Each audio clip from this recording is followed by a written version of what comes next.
So I think we now have a pretty good idea as to why the establishment in D.C. did not want Ed Martin to become the official U.S. attorney for Washington, D.C. You might remember that his nomination by President Trump was famously blocked by Republican Congressman Tom Tillis. Yes, I did say Republican congressman, who said he did not like the fact that Ed Martin was advocating for J6ers. And virtually every Democrat who opposed his nomination did so for the exact same reason. But could there be an additional reason as to why the establishment does not want Ed Martin in this position? Could it be that he is looking into things that could expose their whole house of cards surrounding the Biden administration? Most importantly of all, specifically Joe Biden's famous Autopen, which is now being scrutinized following the news about just how bad Biden's health was while he was in office. Ed Martin is now the one who is on the forefront of exposing who actually had control of this Autopen, and says that he has a whistleblower that is leaking him information. This is a new article that talks about this, and he also went on a podcast to talk about this. And it is some pretty groundbreaking stuff. Ed Martin floats names of gatekeepers in Biden Autopen controversy, and Trump accuses the Autopen exploiters of treason. Ed Martin, the incoming Department of Justice pardon attorney, he's no longer being considered for the U.S. attorney role because he was blocked by Tom Tillis, but he was put in this position instead, which is still a perfect position for him. But he's a pardon attorney and the director of the DOJ's Weaponization Working Group. And he announced last week that he was looking into the questionable Autopen pardons. And just to give you an idea of just how questionable these pardons are, you've probably seen this before. Joe Biden, he pardoned 8,062 people. And the only other one that pardoned more than him was Jimmy Carter, who pardoned 566 people plus 200,000 Vietnam War draft evaders. He did a blanket pardon of all these people. So Jimmy Carter is by far the most, but Joe Biden comes in second. And third to Joe Biden, there is no one even close. The closest one to Joe Biden would be Barack Obama, which is nearly 2,000 pardons. So I would say that these pardons are pretty suspect. When you have that many pardons, who has control of this Autopen where they are pardoning all these people? I think that's a fair question to ask. But he's looking into these questionable Autopen pardons issued in the final days of the Biden White House. It turns out, however, that he began digging into the matter while still the interim U.S. attorney for the District of Columbia. This might be one of the reasons why he wasn't actually confirmed, or why so many of these Democrats and some Republicans were blocking his nomination, because he was looking into this stuff. And I think most of the average Americans like us, we want him to look into this stuff because we see this stuff going on. We're like, wait, why aren't we investigating this? When someone does, what happens? They are pulled from their position. They are ousted. Their nominations are blocked. But Martin revealed on Tuesday that his investigation into the use of the Autopen was actually, or has actually been underway for weeks, that he has reached out to members of the Biden family that some persons of interest have lawyered up, and that a whistleblower has already come forward with some troubling allegations. Now, I'm going to go to this interview in which Ed Martin talks about all this. It was done on a podcast called Two Way. The host of the podcast is a former NBC host, and he has a great podcast. I mean, great information. He is very careful in what he shares. He was fired from NBC years ago before, I guess, all of the news went woke.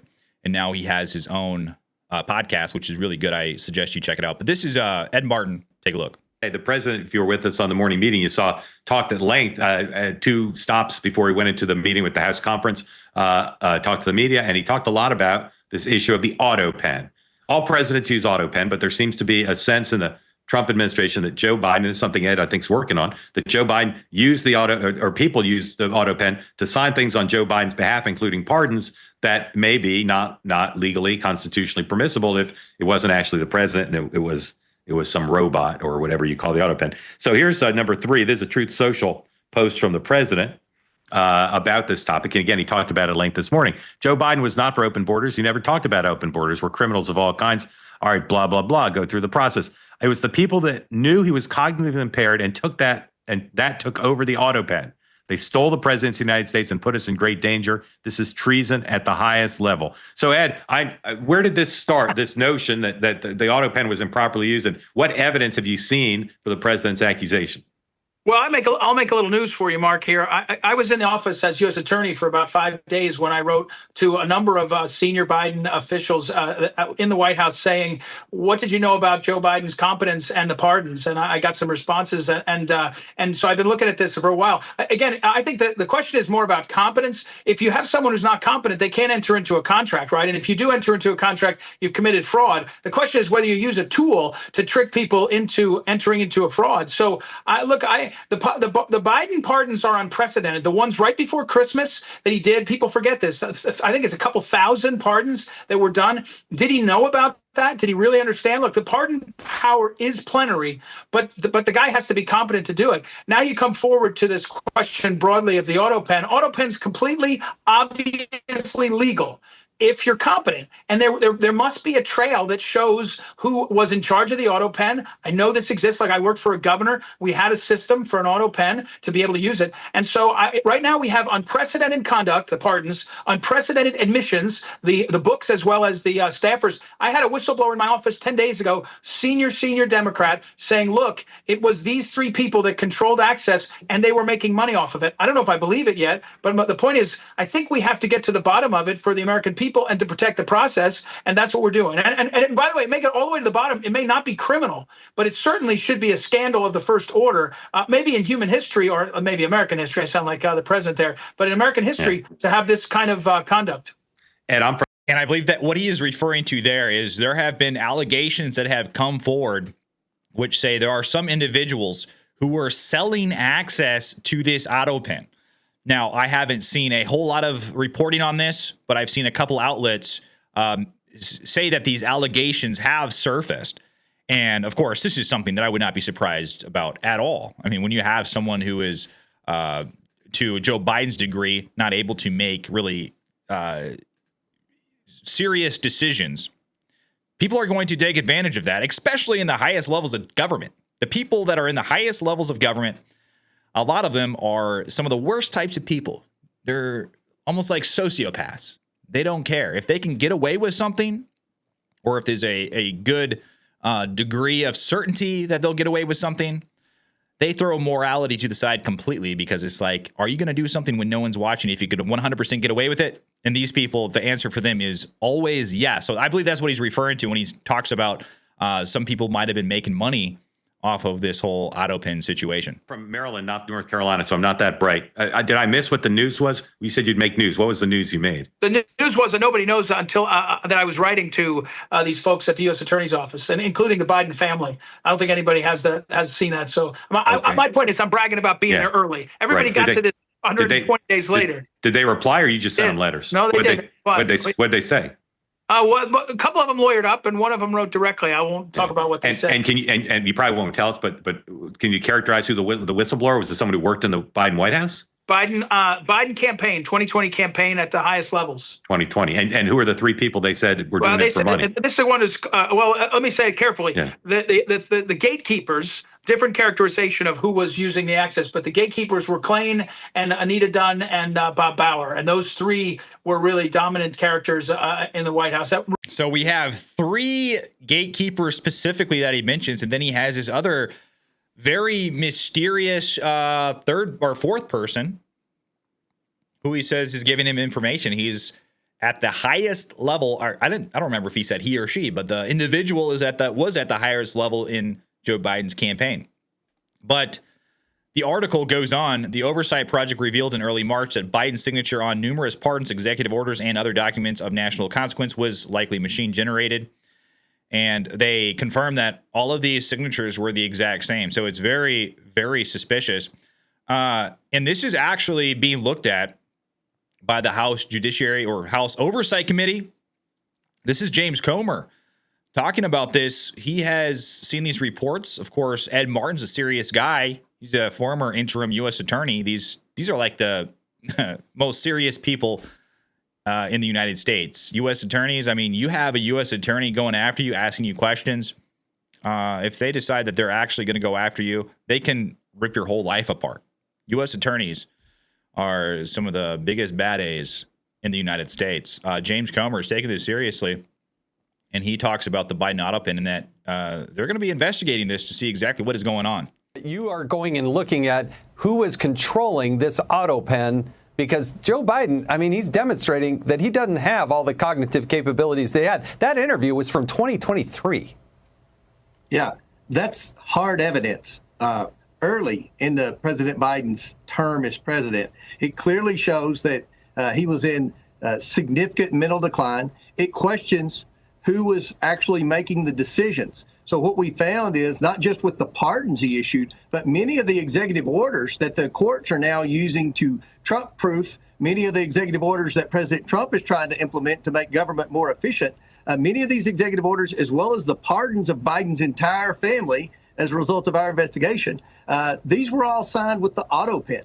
And clearly from that interview, which was many, many months prior to the heavy use of the Autopen, Joe Biden wasn't capable of making decisions. He wasn't coherent. We think we've identified who the staffers are. Jason, you all have done great work with that over at Heritage Oversight. We're going to bring everyone that we believe was involved in any role in the use of the Autopen. We're going to invite them to come in for a transcribed interview. If they want, then they will receive a subpoena and they will have a full-blown deposition. Something tells me that they are not going to just come in for an interview. Something tells me they're going to have to be subpoenaed. These people do not want to give any sort of information because that opens up a whole can of worms. I cannot wait for that hearing.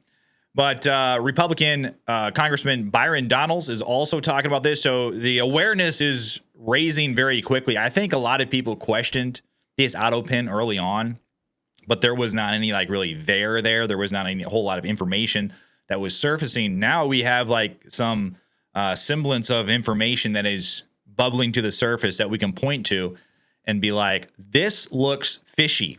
So now we have James Comer talking about this. We have Ed Martin talking about this. And also we have Byron Donalds talking about this. So the awareness about this situation is rising. And it might get to the point where some of the things that this Autopen signed are null and void. I mean, it would be amazing if that happens. We need to listen to what Axios reporter Alex Thompson had to say about the inner circle controlling Biden at the end of his term. Watch this. The people that were in charge were Mike Donilon, Steve Ricchetti, Bruce Reed, Anthony Bernal, the First Lady's chief of staff, the First Lady, and Annie Tomasini. Those were the people that saw him the most and that had the most control over what he was doing and his day-to-day. Well, clearly, Congressman, he is naming names. And we have the Washington Post columnist, Sally Quinn, accusing former First Lady of elder abuse. What do you say to that, Congressman? Elder abuse. It is elder abuse. It is. There's no doubt about that. And all of these officials that were in the Biden White House, as far as I'm concerned, they need to come in front of the Oversight Committee because questions need to be answered. Last thing I will say on this is, depending on when the president truly was not in control of his mental faculties, a lot of the stuff that he did as president, in my view, should be invalidated. And the reason why is because you can't use an Autopen to run the country. It has to be from the mental capabilities and the physical capabilities of the person elected to be commander-in-chief. And so if Joe Biden could not execute the duties of his office, then why are we living under a lot of the decisions that was made by the Biden White House? So, you know what I want to see? I want to see a chain of custody. That's what I want to see. I want to see a chain of custody as to who actually had control over this Autopen when certain things were signed, when legislation was signed, when these pardons were signed. That's what we need to see. And you would think in the highest level of government that we have, which is the President of the United States and his administration, there would have to be a specific chain of custody which shows if you are signing things into legislation that could affect the whole United States of America, that could release prisoners into the population, stuff like this. You would think that there would have to be some documentation that shows if you are going to use a different means of signing this into law or approving a pardon, you have to have some sort of chain of custody for it to be valid. I don't think that's too much to ask, but that's just me. What do you guys think? Let me know what you think down below in the comments. Like and subscribe to my channel. I really appreciate it. But until then, I'll see you on the next one.